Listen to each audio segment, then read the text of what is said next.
Hello friends, कैसे हैं आप सभी। स्वागत है आपका एक बार फिर से हमारा यूट्यूब चैनल ड्रीम आईएएस पे। आज है 29 जनवरी और हम आज डिस्कस करेंगे कुछ ऐसे प्रश्न पर जो एग्जाम के व्यू से इम्पोर्टेंट है। और यदि आप हमारे टेलीग्राम ग्रुप से जुड़ना चाहते हैं तो वीडियो के नीचे डिस्क्रिप्शन में लिंक दिया हुआ है, आप इससे जुड़ सकते हैं और आपके मन में जो भी सवाल है यूपीएससी के या किसी भी स्टेट पीसीएस से रिलेटेड आप हमसे पूछ सकते हैं।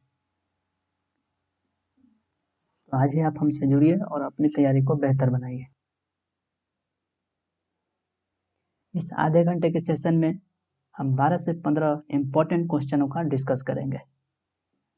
इसके अलावा आप इस चैनल पर नए हैं तो आप सब्सक्राइब करें, मेरे चैनल को सब्सक्राइब कीजिए, बेल आइकन को जरूर दबाइए ताकि जो भी वीडियो हम डालें सबसे पहले आपको पता चले। चलिए हम स्टार्ट करते हैं आज का पहला क्वेश्चन।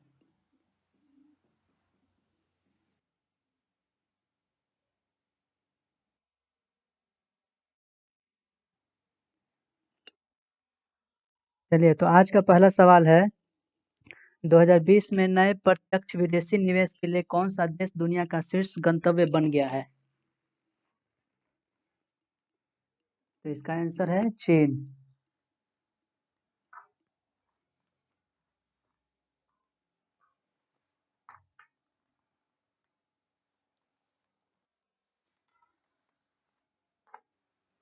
चीन को दुनिया का शीर्ष गंतव्य बनाया गया है। इसमें एफडीआई जैसे कि इसे एफडीआई प्राप्त हुआ है, यानी कि फॉरेन डायरेक्ट इन्वेस्टमेंट।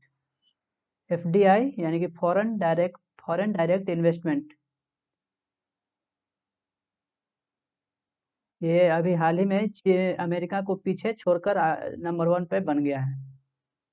एफडीआई के द्वारा ये नंबर 1 पे बन गया है। जैसे एफडीआई का मतलब वो होता है वैसी विदेशी कंपनी जो आपके ऐसे संसाधन में निवेश करती है उस और वो खुद है ना अपने खुद मालिक बनती है, तो उसे एफडीआई कहते हैं। और एफ आई आई उसे कहते हैं foreign institutional invest.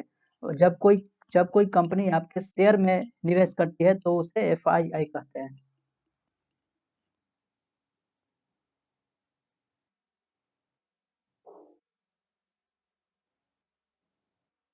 FII foreign foreign institutional invest और एफडीआई फॉरेन डायरेक्ट इन्वेस्टमेंट। ये खुद इसमें मालिक बनती है और इसमें आपके शेयर में इन्वेस्ट करती है।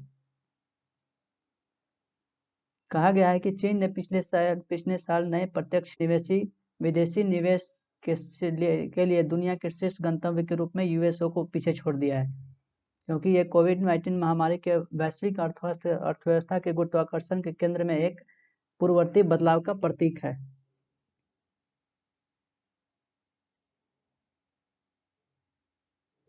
इससे पहले अमेरिका नंबर 1 पे रहता था। 2020 में 49% अमेरिका का गिर गया है। चीन की बात करें तो इसकी राजधानी है बीजिंग, इसके प्रेसिडेंट है शी जिनपिंग और करेंसी है यूएन।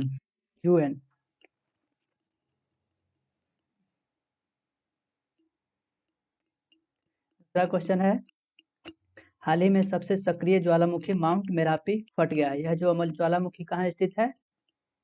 इंडोनेशिया।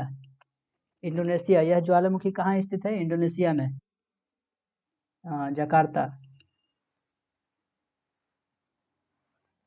यह जब पहली बार 2010 में फटा था तो इसमें 347 लोग मारे गए थे। मेरापी पर्वत इंडोनेशिया और जावा में अग्नि पर्वत है। कहाँ फटा है? यह मेरापी पर्वत पर। मेरापी पर्वत का सबसे बड़ा लावा प्रवाह था। इसकी यह 1600 मीटर तक लावे और बादल फटे हैं। 1600 मीटर तक गहराई तक ये इसका लावा फटा है। इंडोनेशिया के बारे में जानते हैं, सबसे ज्यादा यहीं पे द्वीप है।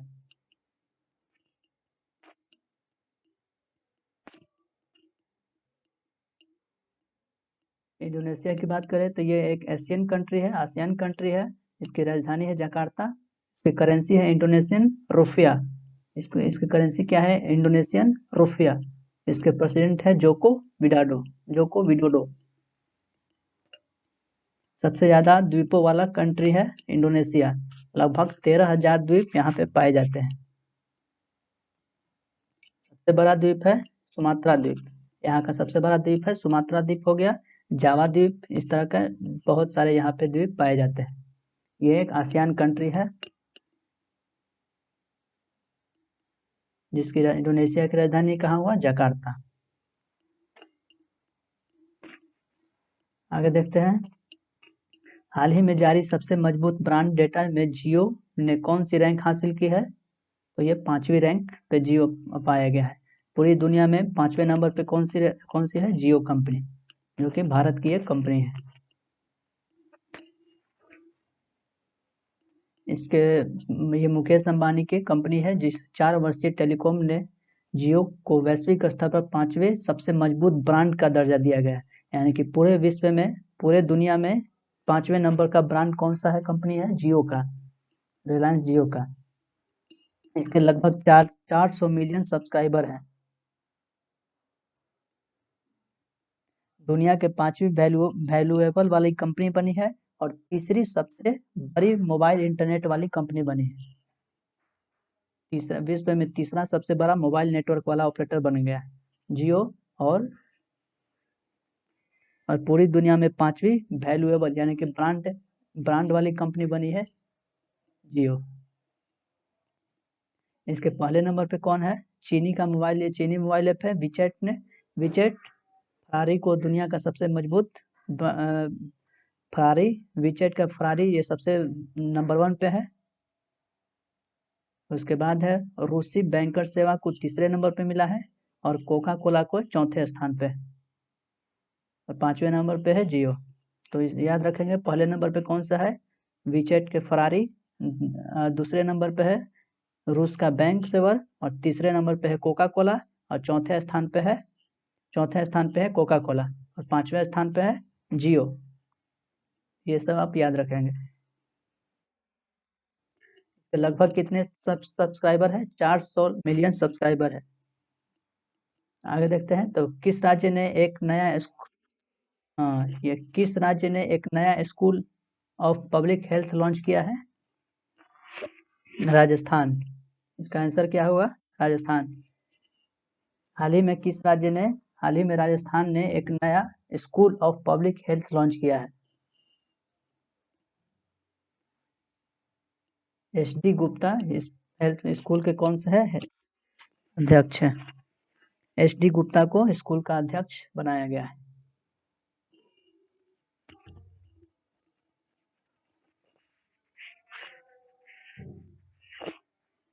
यह क्या करेगा? यह स्कूल हेल्थ में टेक्नोलॉजी को बढ़ाने के में मदद करेगा। हेल्थ और टेक्नोलॉजी को बढ़ाने के लिए इस स्कूल में मदद किया जाएगा। राजस्थान में शिक्षा और प्रथाओं के बीच अंतराल को कम करने के में भी ये मदद करेगा। ये कोविड-19 महामारी से पूरी तरह उबरने के बाद स्कूल स्वास्थ्य सेवा प्रबंधन ने यह महत्वपूर्ण भूमिका निभाएगा।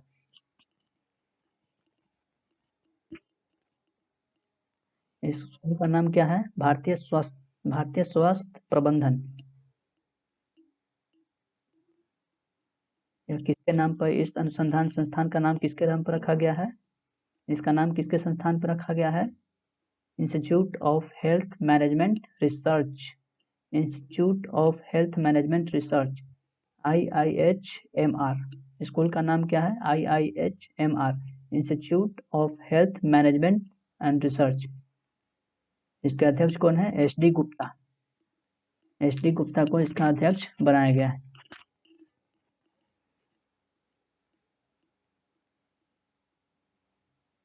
राजस्थान की बात करें तो इसकी राजधानी हुई जयपुर। मुख्यमंत्री अशोक गहलोत, गवर्नर है कलराज मिश्रा, मुख्य न्यायाधीश इंद्रजीत मोहंती। इसके 5 पड़ोसी राज्य हैं। कौन कौन है? मध्य प्रदेश, गुजरात, हरियाणा, उत्तर प्रदेश और पंजाब, और एक और एक देश के साथ साझा करता है जो पाकिस्तान के साथ। लोकसभा में 25 सीट है, राज्यसभा में 10 और विधानसभा में 200 सीट है। यहाँ विधान परिषद की नहीं है। भारत का सबसे बड़ा रेगिस्तान क्या है? थार रेगिस्तान भी यहीं पर ही है। सबसे बड़ा रेगिस्तान थार रेगिस्तान राजस्थान में है। आगे देखते हैं।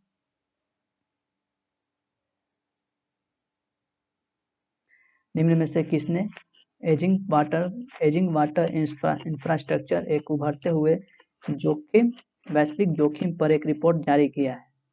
तो हाल ही में यूएन द्वारा एजिंग वाटर इंफ्रास्ट्रक्चर एक उभरते वैश्विक जोखिम पर एक रिपोर्ट जारी किया गया है।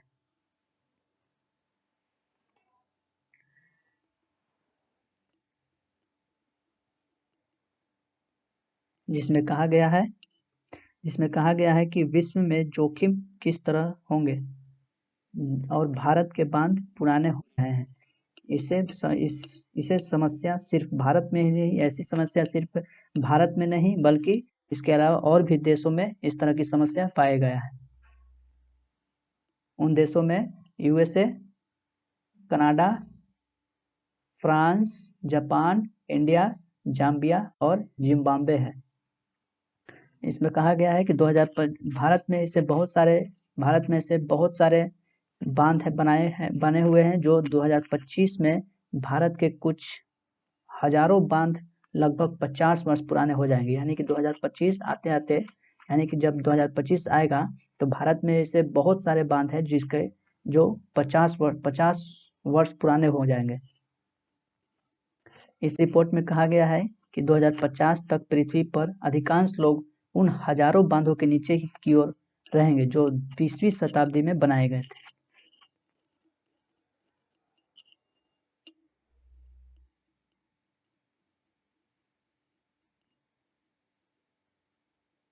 भारत के अलावा और कौन कौन सी कंट्री में पुराने बांध हैं? USA, Canada, France, Japan, India, Zambia और जिम्बाब्वे। ये रिपोर्ट किसके द्वारा दिया गया है? यूएन द्वारा। यूएन की बात करें तो इसका हेडक्वार्टर है न्यू दिल्ली। इसकी स्थापना हुई थी 24 अक्टूबर 1945। इसके 193 सदस्य हैं। इसके सेक्रेटरी हैं एंटोनियो गुटेरस। और इसी को देखते हुए हाल ही में UN@75 मनाया गया है 24 अक्टूबर 2020 को।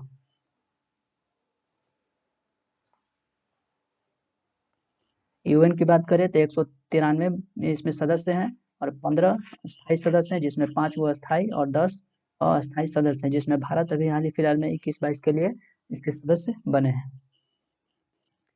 आगे देखते हैं। क्वेश्चन नंबर 6, कौन सा मंत्रालय तेजस नामक एक खुफिया उपकरण लॉन्च करेगा? कौन सी मंत्रालय ने एक तेजस नामक खुफिया उपकरण लॉन्च करने की बात की है? तो आईटी मिनिस्टर यानी कि इलेक्ट्रॉनिक और सूचना प्रौद्योगिकी मंत्रालय, ministry of electronics and information technology. Electronics और सूचना प्रौद्योगिकी मंत्रालय के द्वारा एक तेजस नाम का खुफिया उपकरण लॉन्च किया जाएगा, जिसमें कहा गया है जिसे तेजस कहीं से भी काम करने वाला एक वर्चुअल इंटेलिजेंस टूल है।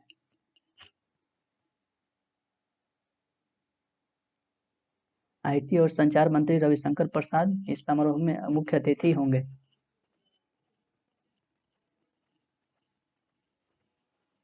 एक आभासी खुफिया उपकरण तेजस को लॉन्च करेगा जो नीतिगत फैसलों के लिए अपनी सार्थक जानकारी और सरकारी सेवाओं में और नागरिक वितरण में दक्षता में सुधार करने के लिए डेटा से महत्वपूर्ण जानकारी निकालता है।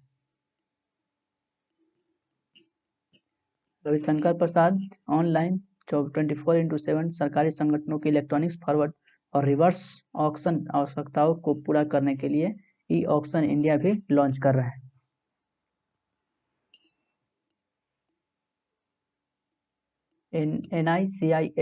NICSI जो अभी हाल ही में अपने 25 साल पूरे होने पर कार्यक्रम अपना बनाया गया है।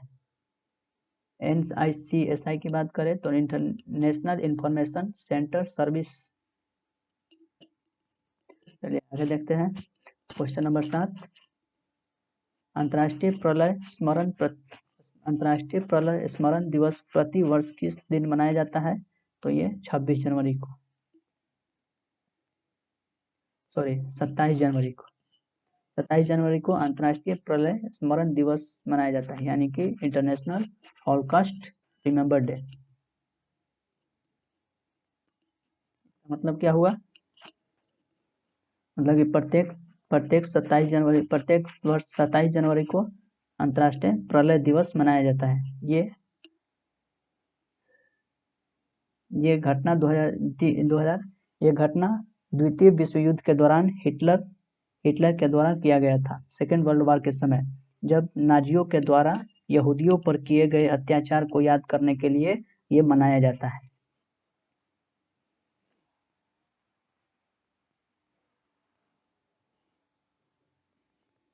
संयुक्त राष्ट्र महासभा ने नवंबर 2005 में आधिकारिक तौर पर इस दिन को निर्धारित किया था। यूनाइटेड नेशंस जनरल असेंबली द्वारा ऑफिशियल ये अनाउंस किया गया था 27 जनवरी 1945 को। आगे देखते हैं।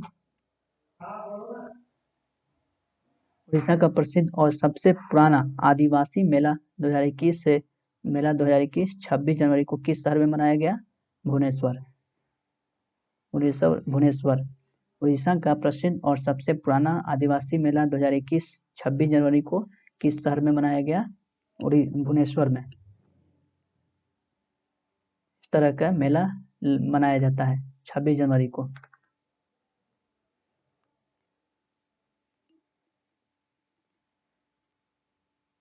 छब्बीस जनवरी को भुवनेश्वर में आदिवासी मेला शुरू हुआ है, जिसके राज्य के मुख्यमंत्री नवीन पटनायक वीडियो कॉन्फ्रेंस के माध्यम से इस मेला का उद्घाटन किए। मेला का उद्देश्य यह होता है कि दुनिया भर के लोगों को क्षेत्र की स्वदेशी संस्कृति, जनजातियों, भोजन, पोशाक और असंख्य परंपराओं से परिचित कराना है। इस महामारी को देखते हुए आगंतुकों के लिए विशेष व्यवस्था की गई है। क्वेश्चन नंबर 9, लाला लाजपत राय जयंती हर साल किस दिन मनाई जाती है? 28 तारीख को, 28 जनवरी। लाला लाजपत राय की जयंती हर साल किस दिन मनाई जाती है? 28 जनवरी को। इनका जन्म कब हुआ था? 28 जनवरी 1865। 28 जनवरी 1865। लाला लाजपत राय को पंजाब केसरी और लायन ऑफ पंजाब भी कहा जाता है।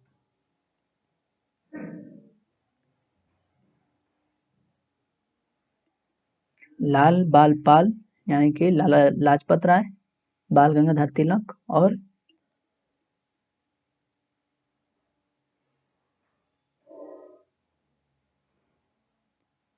लाला लाजपत राय, बाल गंगाधर तिलक और बिपिन चंद्र पाल ये कांग्रेस के गरम दल के नेता थे। लाला लाजपत राय की बात करें तो ये एक नेता थे, इतिहासकार भी थे, संपादक भी रह चुके थे और सामाजिक और धार्मिक समाज सुधारक और शक्तिशाली वक्ता वाले व्यक्ति थे। 1921 में लाहौर में servants of the people society की स्थापना भी की थी। 1920 में भारतीय राष्ट्रीय कांग्रेस INC के अध्यक्ष के रूप में भी इन्हें चुना गया था। साइमन गो बैक के नारे लगाते समय लाठी से इनके सर पे वार करने की वजह से इनकी मौत हो गई थी। क्वेश्चन नंबर 10, हाल ही में फिट इंडिया स्कूल वीक कार्यक्रम 27 जनवरी को किसके द्वारा आयोजित किया गया? किरण रिजिजू कौन है? तो ये खेल मंत्री। ये किरण रिजिजू कौन है? खेल मंत्री। ये दूसरा संस्करण है, 27 जनवरी को मनाया गया है। ये अभी इस बार दूसरा संस्करण है। केंद्रीय युवा मामले और खेल राज्य मंत्री श्री किरण रिजिजू ने हाल ही में 27 जनवरी को फिट इंडिया स्कूल वीक कार्यक्रम के दूसरा संस्करण किया है। इसके अलावा 29 अगस्त 2019 को प्रधानमंत्री नरेंद्र मोदी द्वारा फिट इंडिया मूवमेंट भी शुरू किया गया था।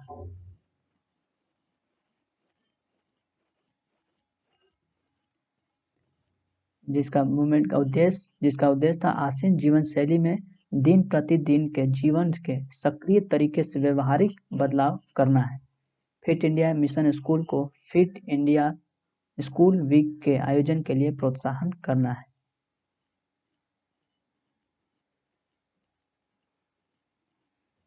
आगे देखते हैं क्वेश्चन नंबर 11।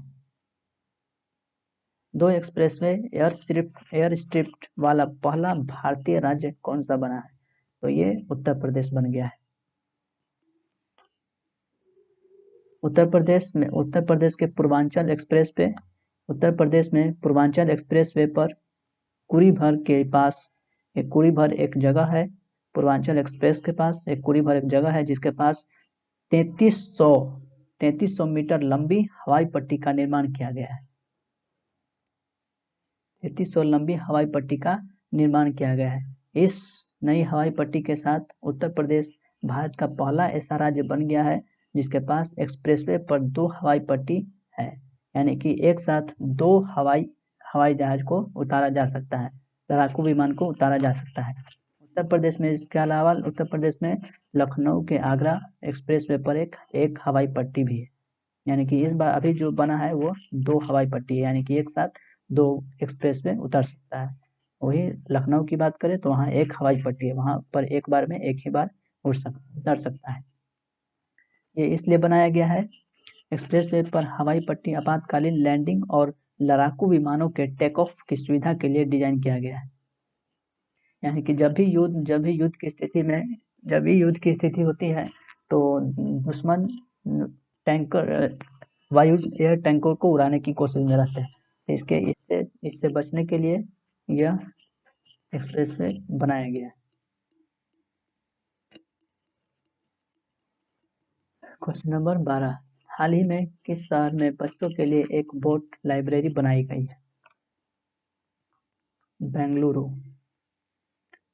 सॉरी कोलकाता में बच्चों के लिए एक बोट लाइब्रेरी बनाई गई है।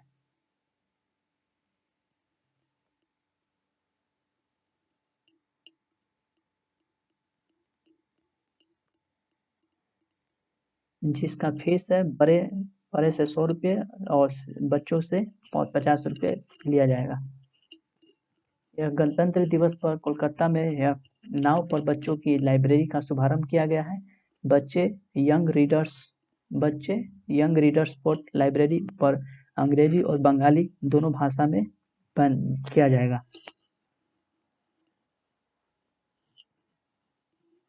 नाव पुस्तकालय के पीछे का विचार यह है कि हुगली पर मंडराते कोलकाता की सुंदरता की सराहना करते हुए कोई भी किताबों के कुछ अच्छे संग्रह को पढ़ सकता है। यात्रा मिलेनियम पार्क में शुरू होगा और नाव बेलूर मठ के लिए सभी तरह से जाएगी और वापस लौटेगी। सभी सप्ताह में 3 यात्राएं होगी और नाव में वाईफाई की सुविधा भी किया गया है। Question number 13। किस देश के प्रधानमंत्री ने हाल ही में कोविड-19 संकट के कारण इस्तीफा दे दिया है? तो ये इटली के प्रधानमंत्री ने कोविड-19 के कारण इस्तीफा दे दिया क्योंकि वह मैनेजमेंट को नहीं संभाल सके, कोविड-19 को संभालने में असमर्थ रहे। इटली के प्रधानमंत्री ग्यूसेप कोंते ने अपने पद से इस्तीफा दे दिया। इससे पहले कोंते ने सीनेट में अपनी सरकार को गिराने से बचाने के बाद अपने गठबंधन के बाहर के सांसदों से आग्रह किया था कि वह उनकी अल्पसंख्यक सरकार में शामिल हो जाए। कोरोना महामारी के कारण हुए आर्थिक संकट से उबरने के लिए प्रधानमंत्री को बहुमत की जरूरत है। इस कारण उन्होंने सांसदों से उनकी पार्टी में शामिल होने का आग्रह किया। सीनेट यानी कि वहां का संसद। इटली की बात करें तो ये एक यूरोपियन कंट्री है।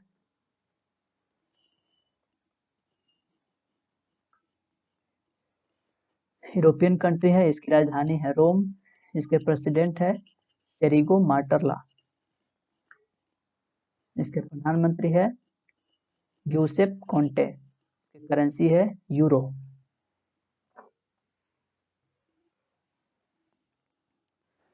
तो आज का लेक्चर आपका यही हुआ समाप्त। मिलते हैं अगले वीडियो में, तब तक के लिए जय हिंद।